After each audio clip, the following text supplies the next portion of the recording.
लखीसराय में कांग्रेस कार्यकर्ताओं ने बिहार सरकार के खिलाफ जमकर विरोध प्रदर्शन किया है। आपको बता दें कि लखीसराय मुख्यालय स्थित धरना स्थल पर एक दिवसीय धरना देकर बेरोजगारी, भ्रष्टाचार और महंगाई जैसे ज्वलंत मुद्दों को लेकर सरकार को घेरा गया है।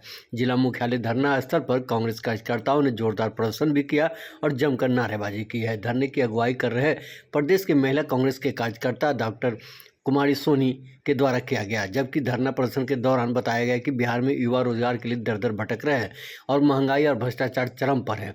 इसके बावजूद बिहार सरकार की जूं तक नहीं छोड़ रही है। जानकारी के मुताबिक बिहार में युवाओं को रोजगार मिले, इसको लेकर पलायन लोग कर रहे हैं, जो जहां से रुके। महिलाओं ने नारी सम्मान योजना के तहत सुरक्षा और सम्मान दिए जाने की बात की है। धरना में बड़ी संख्या में महिला कार्यकर्ताओं भी अपनी भागीदारी दिखाई है।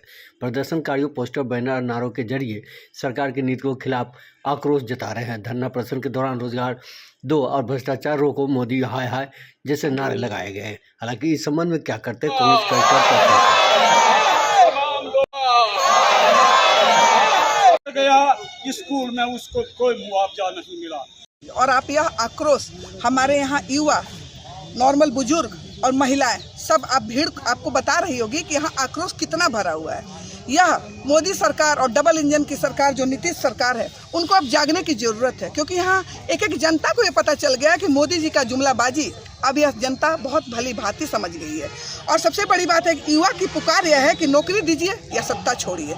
यह हमारा पुकार नहीं है, हमारे जनमानस युवा का पुकार है। आपको सत्ता में रहने का कोई हक नहीं है जब हमारा इतना 4 करोड़ का पलायन है हमारे देश से, हमारे बिहार से पलायन है। तो जब हमारे यहाँ रोजगार है तो युवाओं को आप रोजगार क्यों नहीं दे रहे हैं?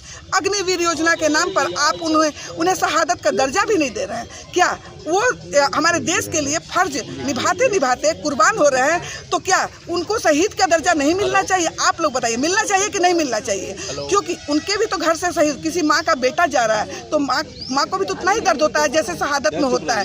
किसी पत्नी का सुहाग जा रहा है तो क्या उसको शहीदी का दर्जा नहीं मिलेगा? तो उसका जीवन कैसे चलेगा? और हमारे यह शहादत का दर्जा नहीं देने के चलते हमारे युवाओं का जोश और घटता चला जा रहा है, क्योंकि उन्हें पता है कि हमारा 4 साल का नौकरी सिर्फ हम शहीद हो जा रहे हैं और नौकरी पर हमारे कुछ भी आगे कुछ हो नहीं रहा है। तो उन्हें शहादत का दर्जा नहीं मिलने से हमारे देश के युवक सेना में भर्ती कैसे होंगे? क्या माताएं बहनें अपना सिंदूर को निछावर होने देंगी जब उनका मनोबल या मोदी सरकार ये 4 साल का योजना पर तोड़ रहा है, चूर रहा है, उनका मनोबल गिरा रहा है? तो हमारी बेटी, हमारी बहनें अपने सुहाग को बॉर्डर पे जाने देंगी? और जब वो नहीं जाने देंगी बॉर्डर पे तो हमारे देश का रक्षा कौन करेगा? मोदी सरकार को अब जागना पड़ेगा। और यहाँ पूरा कांग्रेस 25 जिलों में धरना प्रदर्शन हो रहा है, आगे भी होता रहेगा, इसलिए मोदी सरकार जागना पड़ेगा, जाग जाएगी। बात है कि पूरे बिहार में नीतीश जी सुशासन की सरकार कहते हैं। आपने देखा मुजफ्फरपुर में, जगन्नाथपुर में बच्चियों के साथ, दलित बच्चियों के साथ दुष्कर्म हुआ, इलाज का उपाय नहीं था। हम लोग गए थे राजेश बाबू के साथ, वहाँ हंगामा किए, तब जाकर थोड़ा इलाज हुआ। देख रहे हैं पूरे बिहार में 133% जो घटना घटती है उसका FIR भी दर्ज नहीं कर पाते हैं। नीतीश जी उसे दबाने का प्रयास कर रहे हैं। आप कहते हैं सुशासन की सरकार है, हमेशा देख रहे कुशासन की सरकार के रूप में बदल गया है। हम देखते हैं कि यहाँ की जो आप भी यहाँ देख रहे हैं घटना पर घटना हो रहा है, चोरी की घटना बढ़ गई है, बलात्कार की घटना बढ़ गई है, और कहते हैं कि सुशासन की सरकार है। नीतीश जी को इन मुद्दों पर इस्तीफा दे देना चाहिए और दूसरी सरकार बनाने के लिए कांग्रेस को मौका देना चाहिए। पेपर लीक हो रहा है, कोई कार्रवाई नहीं हो रही है, क्या कुछ करना चाहेंगे? आज की सरकार जो है ये पेपर लीक की सरकार बन चुकी है। ये सिर्फ बिहार की घटना नहीं है, पूरे देश की घटना है। ये जो पेपर लीक की जो इसके सूत्र देखिएगा तो ये गुजरात से स्टार्ट हुई है। और हमारे देश के प्रधानमंत्री कहाँ से हैं? गुजरात से हैं। गृह मंत्री कहाँ से हैं? गुजरात से हैं। तो ये पेपर लीक का जो सारा प्रखंड रचा जा रहा है, जो भी सारा इसमें सिंडिकेट काम कर रहा है, ये कहीं ना कहीं पूरे देश का जो जहाँ भी पेपर सिंडिकेट बन रहा है, ये इसका लिंकअप देखिए तो गुजरात से मिलेगा आपको। ये इस देश का मामला, या व्यापम घोटाला हो, UPSC घोटाला हो, नीट का घोटाला हो, इस मामले में कांग्रेस पार्टी के हमारे राष्ट्रीय नेता राहुल गांधी ने इस मुद्दे को बहुत ज़ोर से उठाया है। उन्होंने बोला कि इस पर एक कड़ी कानून लागू होनी चाहिए, जिससे आम देश के युवाओं को इससे जो होती है उनका वो क्या कह सकते हैं उसको, मतलब जो भी उनका शुरू होनी चाहिए। ठीक।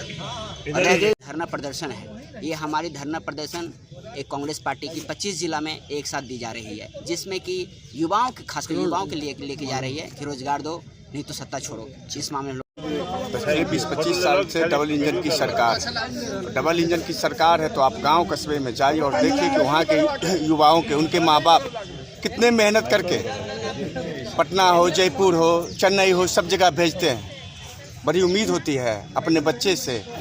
उसके बाद ये सरकार हर एक प्रदेश में पेपर लीक कर रही है, तो बड़ा दयनीय स्थिति है। लोग छात्र आत्महत्या कर रहे हैं और सरकार वैकेंसी भी नहीं दे रही है, सरकार रोजगार भी नहीं दे रही है। सरकार केवल बड़ी बड़ी बातें पोस्टर, बैनर और इश्तेहार और अखबार में छपा कर करती है। आप देखिए, ये एक साल में ऐसी स्थिति है लखीसराय में कि 37 मर्डर हुआ है। आप देखिए जाकर, इनके सरकार के नाक के नीचे सुरजीचक से बालू की उगाही की जा रही है। शॉर्ट में बोलिए ना। तो बालू की उगाही की जा रही है। खुद को प्रस्तुत करते हैं कि हम बहुत ईमानदार हैं और इनके नाक के नीचे शिक्षा में बहुत बड़ा घोटाला हुआ। ये आज तक नहीं बताए कि वो हिमांशु नाम का व्यक्ति कौन है। ये केवल खुद को हमेशा आकर, ये 5 साल हमारे जो उप मुख्यमंत्री जी हैं विजय कुमार सिन्हा जी, खुद को प्रस्तुत करते हैं